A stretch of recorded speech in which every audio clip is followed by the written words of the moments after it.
ঐতিহ্যবাহী দরবার গুমদন্ডি দরবার শরীফ হাশিমিয়া হক মঞ্জিল খলিফায়ে রহমান জলওয়ায়ে রহমান রায়হানুল্লাহ সিবগাতিল্লাহ বুরহানুল্লাহ হযরত শাহ সুফি সৈয়দ আহমদ হুসেন শাহ মজবন্ডারি কুদ্দিসা সিরহুল বারিয়া এর পবিত্র সালানা উরসে মুবারকে আজকের সালানা উরসে মুবারকের মধ্যমণি মুর্শিদে বরহক रहनुमाई शरीयत व तरीक़त हादिए दीन मिल्लत मंबउल फयूज़त जमाल कश्फ वल करामत हज़रत शाह सूफ़ी सैयद बवाजान हज़रत আবুল হাশিম শাহ মজবন্ডারি মুদ্দাজিল্লাহুল আলী উপস্থিত সম্মানিত মেয়র মহোদয়, উপস্থিত বিভিন্ন দরবারের সম্মানিত সাহেব জাদাগণ, উপস্থিত মাদাম বিবির হাটের অত্যন্ত আমার আপনজন হযরত শাহজাহান শাহ রহমাতুল্লাহ আলাইহি মাওলানা জামে মসজিদ পরিচালনা কমিটির সম্মানিত মুতওয়াল্লি সাহেব, পরিচালনা প্যানেল, দূর দূরান্ত থেকে আগত আশিকে ওলি, আশিকে রাসূল, আশিকে গাউসুল আজম মজবন্ডারি রহমানি ওয়া রাহমাকুমুল্লাহ। আসসালামু আলাইকুম ওয়া রাহমাতুল্লাহি ওয়া বারাকাতুহু। বিশ্বের মধ্যে বিভিন্ন তরিকা আমরা দেখতে পাই, যার মধ্যে একটি তরিকা হচ্ছে মজবন্ডারি তরিকা। তবে আমরা বাংলাদেশের মানুষ ভাগ্যবান, আমরা এমন একটা তরিকা পেয়েছি, যতগুলা তরিকা আছে যেমন যারা কাদেরিয়া গাউসে পাকের সিলসিলাকে অনুসরণ করেন, গাউসে পাকের তরিকাটা তিনি প্রতিষ্ঠিত করেছেন বাগদাদের জমিন থেকে, সেটা প্রস্ফুটিত হয়ে সারা বিশ্বে ছড়িয়ে পড়েছে। এরপরে ধরেন একটি মশহুর তরিকা আছে চিশতিয়া তরিকা। এটা হচ্ছে হিন্দুস্তানের জমিনে, যেটার খুশবু সারা বিশ্বের মধ্যে ছড়িয়ে আছে। যতগুলা তরিকা আছে, বিশেষ করে সব তরিকাগুলা বিভিন্ন বাইরে থেকে আমাদের দেশে মানুষের হৃদয় অর্জন, হৃদয়কে জাগ্রত করার জন্য তরিকতের খেদমতের মাধ্যমে প্রতিষ্ঠিত হয়েছে, প্রচার করেছে। কিন্তু বাংলার কৃষ্টি কালচারকে ধ্যানে জ্ঞানে রেখে বাংলার জমিনের মাটি স্বাদ গন্ধকে নিয়ে একমাত্র তরিকা, যেটার নাম হচ্ছে মজবন্ডারি তরিকা। এই জন্য আমাদের মজবন্ডারি তরিকায় বাংলা মাসকে অনুসরণ করা হয়। আমরা ওরস করি বাংলা মাসকে অনুসরণ করে, চাঁদেরও অনুসরণ করা হয়, কিন্তু আমরা বাংলা মাসের প্রোগ্রামগুলোকে বড় করি। কারণ বাংলার কৃষ্টি কালচারকে, বাংলার মানুষকে হিদায়তের পথে আনার জন্য যে রাস্তা, তরিক মানি রাস্তা, যে রাস্তা, সেই রাস্তা বাংলাদেশের মধ্যে একমাত্র বাংলার মাটির মধ্যে প্রতিষ্ঠিত তরিকা মজবন্ডারি তরিকা, যার মধ্যে আমরা এই জন্য সেমা মাহফিল, বিভিন্ন ধরনের কর্মসূচি দেখতে পাই। একদিন ঈদের দিন আমার নবী করিম খাতুমুন নবিয়্যিন শফিউল মুজনবিন রাহমাতুল লিল আলামিন তার হুজরা শরীফের মধ্যে বিছনার চাদর দিয়ে তিনি মুড়িয়ে আরাম করছেন। দুইজন খাদেমা রাসূল পাক সাল্লাল্লাহু আলাইহি ওয়াসাল্লামের খাট মুবারকের নিচে বসে দব বাজিয়ে কালাম শোনাচ্ছেন। বড় করে বলে সুবহানাল্লাহ। এই যে আমরা যে সেমা মাহফিল করি, অনেকে মনে করেন এটা একটি অবৈধ কাজ বা নাজায়েজ কাজ। একজন পয়গম্বর দাউদ পয়গম্বর, তিনি কিন্তু নবুয়ত পেয়েছেন সুরের কারণে। সুবহানাল্লাহ বলেন। ওনাকে নবুয়ত দেওয়া হয়েছে কিসের কারণে? এবং ওনার তেলাওয়াত শোনার জন্য নদীর মাছ পর্যন্ত কুলে চলে আসতেন। সুবহানাল্লাহ। তাহলে সুর যদি আল্লাহর কাছে পছন্দ না হতো, একজন নবীকে তার নবুয়তের মূল বিষয় সুর করতো না। বড় করে বলে সুবহানাল্লাহ।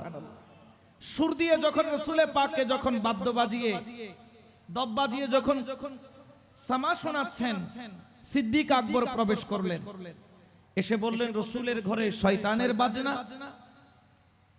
এটা কি বাজাচ্ছ তুমি রাসূলের ঘরে? রাসূল পাক সাল্লাল্লাহু আলাইহি ওয়াসাল্লাম চাদরটাকে তুললেন, তুলে বলে, আবু বকর তুমি তাদেরকে ছেড়ে দাও, আজকে হলো ঈদের দিন, খুশির দিন। বড় করে বলে সুবহানাল্লাহ। এই যে সিদ্দিক আকবর যে নিষেধ করলেন, ওখান থেকে দুইটা তরিকা বের হলো, নকশবন্দিয়া, মুজাদ্দিদিয়া। এই জন্য নকশবন্দিয়া মুজাদ্দিদিয়া তরিকার মধ্যে সেমা, কারণ এটা সিদ্দিক আকবরের সিলসিলা। কিন্তু দুইটা তরিকার মধ্যে সেমা আছে, একটা হচ্ছে কাদেরিয়া আর একটা হচ্ছে চিশতিয়া। বড় করে বলে সুবহানাল্লাহ। মাওলা আলীর নসল দিয়ে যারা আসছে ওইদিকে সামা মাহফিল পাওয়া যায়। সিদ্দিক আকবরের তরিকার দিক দিয়ে সামা মাহফিল পাওয়া যায় না, কারণ সিদ্দিক আকবর বলেছিলেন এটা কেন বাজাচ্ছ, নিষেধ করেছিলেন, ওই যে এনকার করেছিলেন, ওখান থেকে দুইটা তরিকা। আর মাওলা আলীর নসল দিয়ে দুইটা তরিকা মশহুর হয়েছে, একটা হলো কাদেরিয়া, একটা হলো চিস্তিয়া। আর মাইজভান্ডারী তরিকার সেমা এটা হচ্ছে যেরকম আমরা ফজরের নামাজ, যোহরের নামাজ, আসরের নামাজ, মাগরিবের নামাজ, এশার নামাজ, এগুলা কি নফল না ফরজ? এগুলা কি আমরা পড়ি কি পড়ি না? এখানে জামাতে নামাজ হয়েছে কি হয় নাই? কিন্তু এই নামাজগুলো আগে ফরজ ছিল না।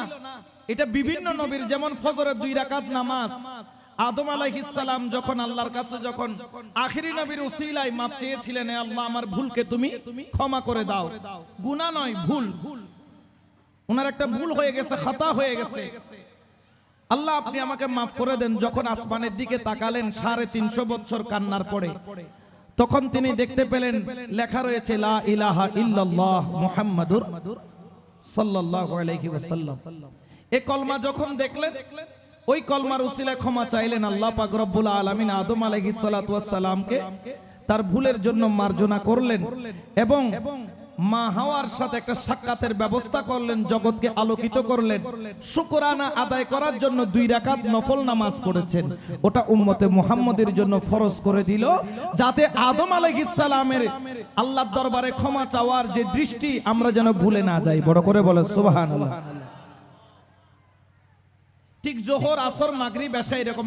মাগরিব তো 4 রাকাত ছিল।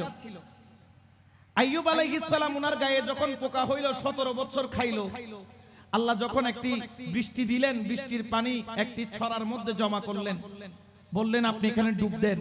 ডুব দেওয়ার পরে যখন সুস্থ হলেন, উনি শুকরাতান 4 রাকাতের নিয়ত করেছিল। 3 রাকাত পরে দাঁড়াইতে পারেন নাই, কারণ তিনি দুর্বল ছিলেন, খাবার দাবার খেতে পারেন নাই। শরীর তো সুস্থ হলো কিন্তু দুর্বল। উনি সালাম ফিরে ফেললেন 3 রাকাতে। আল্লাহ বলেন ও পয়গম্বর, নিয়ত ছিল 4 রাকাত, পড়তে পারছো 3 রাকাত, আমার ভালো লেগেছে, আমি আখিরি নবীর জন্য, আখিরি নবীর উম্মতের জন্য জমা করে রাখলাম, তারা যতদিনই মাগরিবের নামাজ পড়বে 3 রাকাত পড়বে। বড় করে বলে সুবহান।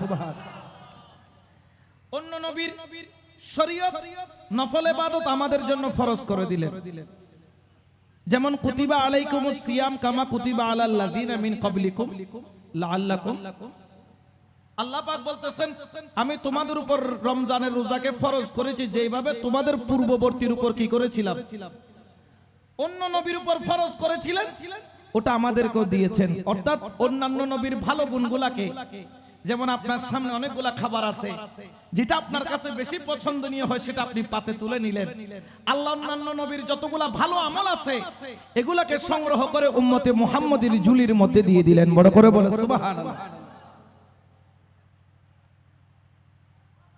ঠিক তদ্রূপভাবে মাইজভান্ডারী তরিকার সাথে আপনি কাদেরিয়া, চিশতিয়া, নকশবন্দিয়া, মুজাদ্দিদিয়া সকল তরিকার কিছু না কিছু বৈশিষ্ট্য পাবেন। মাইজ ভান্ডার এটা কি জানেন? মাইজ হচ্ছে মধ্য, আমরা মাইজা ভাই বলি না, বড় এবং ছোটর মাঝখানে যিনি তাকে কি বলে? মাঝে মাইজা ভাই বলি চট্টগ্রামের ভাষায়। মাইজ ভান্ডার, ভান্ডারের মধ্যের অংশ, খুদার গুপ্ত রহস্যের ভেদ হচ্ছে গৌসুল আজম মাইজ ভান্ডারী। বড় করে বল সুবহান।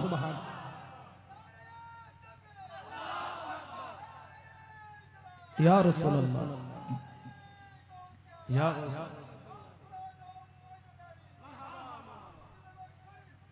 এই জন্য আমাদেরকে খেয়াল রাখতে হবে।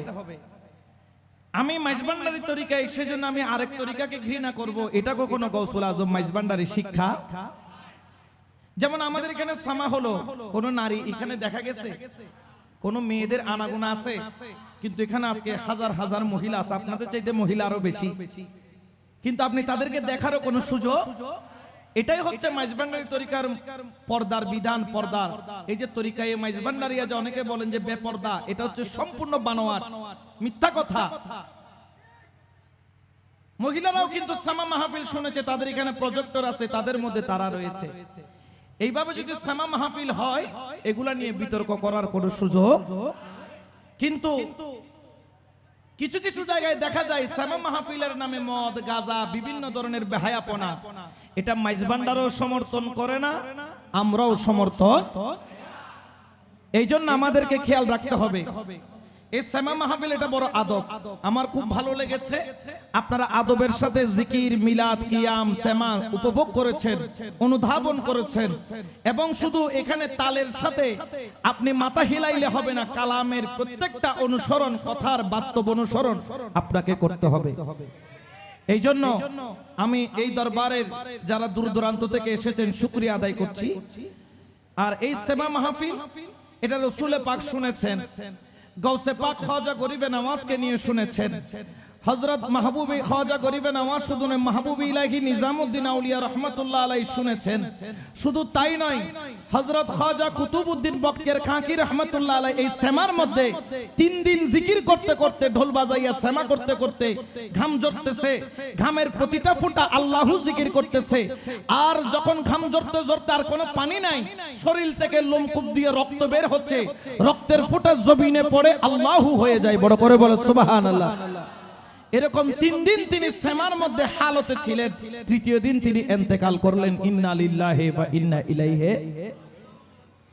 এই সেমা বড় একটি নিয়ামত, তবে এটাকে অপব্যবহার করা যাবে। আল্লাহ আমাদের সকলকে বুঝার, সঠিক আমল করার তৌফিক দান করুন। আমরা শুন, যত তরিকার ভাই আছে আমরা মিলেমিশে থাকতে চাই। আমাকে একজন প্রশ্ন করলেন, আমি যখন একটা স্ট্যাটাস দিলাম জাতি ধর্ম বর্ণ নির্বিশেষে সকলকে দাওয়াত, বললেন আপনি হিন্দু বৌদ্ধ খ্রিস্টান এদেরকে কেন দাওয়াত দিচ্ছেন? আচ্ছা, আমার রসুল যখন এসেছেন তিনি কি দাওয়াত মুসলমানকে দিয়েছেন না কাফেরকে দিয়েছেন?